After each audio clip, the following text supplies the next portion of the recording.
strategies.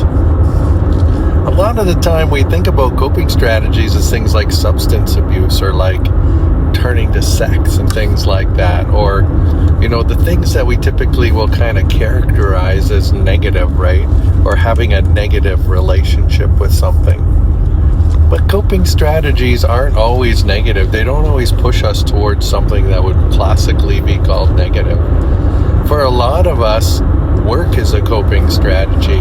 It's something that we use in order to escape ourselves, in order to avoid parts of our life that we don't necessarily want to be facing, or where our wounds have activated us, to use another type of language to describe what coping strategies are for.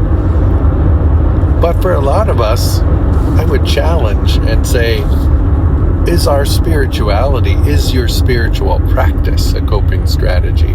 Are you using it as a way to escape from your own wounds, from your own trauma, as a way to feel more relevant in the world?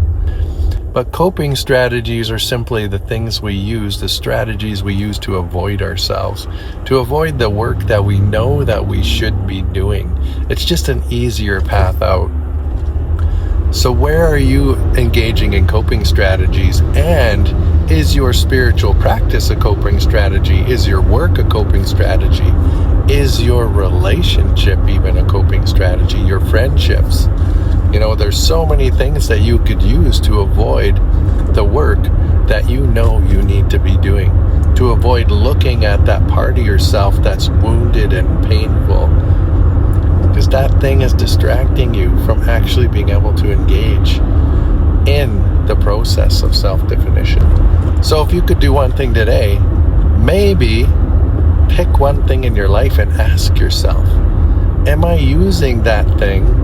Am I engaging in that thing? Am I sinking energy into that thing to avoid looking at the parts of myself that I know I need to really be working on? Am I engaging in that thing in order to compensate for something else that's going on in my life? It might yield some interesting results.